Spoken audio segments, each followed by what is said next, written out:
கடந்த 2 ஆண்டுகளாக தனது மூவார் நாடாளுமன்றத்திற்கு ஒற்றுமை அரசு நிதி வழங்காமல் மறுப்பதாக மூவார் நாடாளுமன்ற உறுப்பினர் சையத் சாடிக் அப்துல் ரஹ்மான் குற்றம் சாட்டியுள்ளார்.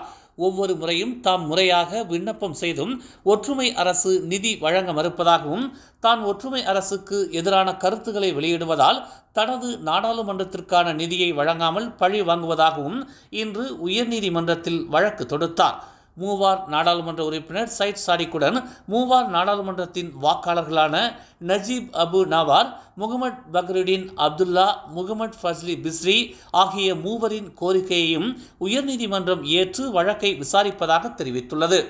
சையத் சாடிக்கின் வழக்கை ஏற்ற உயர்நீதிமன்ற நீதிபதி டாக்டர் வான் அமாட் ஃபாரிட் வான் சல்லே தலைமையில் வரும் ஜூலை 12ஆம் தேதி விசாரணைக்கு கொண்டுவரப்படும் என்று தெரிவிக்கப்பட்டுள்ளது. பள்ளிகளில் நடத்தப்படும் நிகழ்ச்சிகளில் அரசியல் தலைவர்கள் தலைமை ஏற்பதை கல்வி அமைச்சு மறுக்கவில்லை என்றாலும் பள்ளிக்கூடங்களில் அரசியல் பேசுவதை தவிர்க்கும்படி கல்வி அமைச்சர் ஃபாத்திலா சீடேக் தெரிவித்துள்ளார்.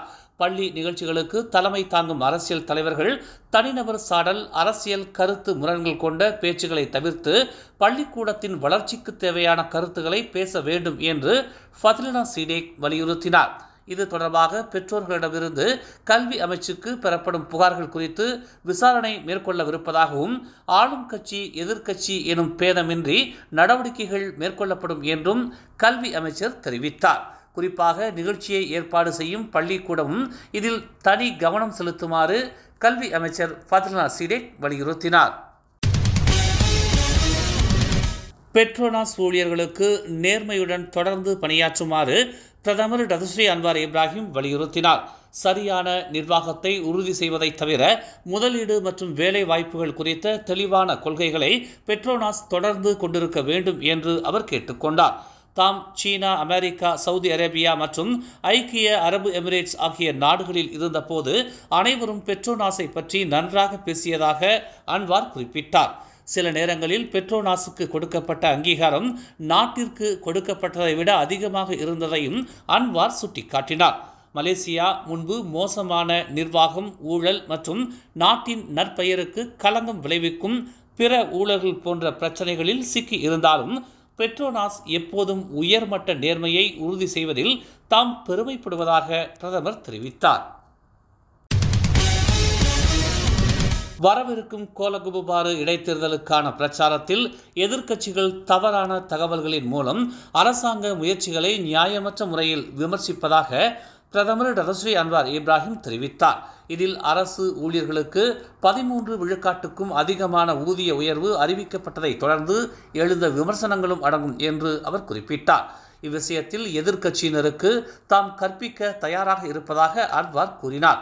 எதிர்க்கட்சிகள் தவறான விமர்சனங்களால் பொதுமக்களை குழப்புகிறது.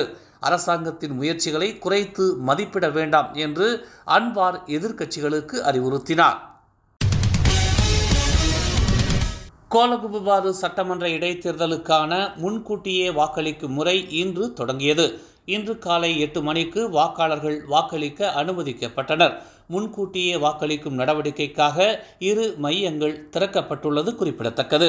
மொத்தம் 40,226 வாக்காளர்களை கொண்ட இந்த தொகுதியில் 625 போலீஸ் அதிகாரிகளும் 238 இராணுவ அதிகாரிகளும் மற்றும் அவர்தம் துணைவிமார்களும் வாக்களிப்பில் ஈடுபட்டு வருகின்றனர் என்பது குறிப்பிடத்தக்கது.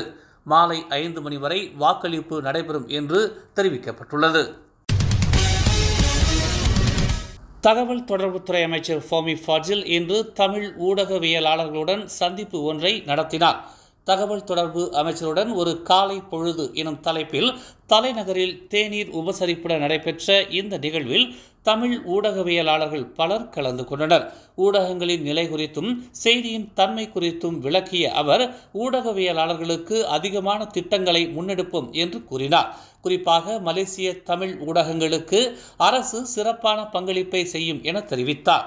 ஊடகவியலாளர்களுக்கு பிரத்யேக பயிற்சி, மீடியா அட்டை இல்லாத ஊடகவியலாளர்களுக்கு விரைந்து அதனை பெற்றுக்கொள்ளும்படியான நடவடிக்கைகள் மேற்கொள்ளப்படும் என்று அவர் கூறினார். மேலும் அரசு சார்பிலான விளம்பரங்கள் தமிழ் ஊடகங்களுக்கு வழங்கப்படும் என்றும் அவர் நம்பிக்கை அளித்தார்.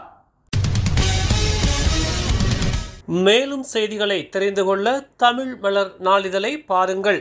எங்களோடு இணைந்திருக்க மலர் டிவியை பதிவு செய்து கொள்ளுங்கள். உறவுகள் மகிழ்ந்திட விருப்பம் மற்றும் பகிர்வு சேவையை சொடுக்கிடுங்கள்.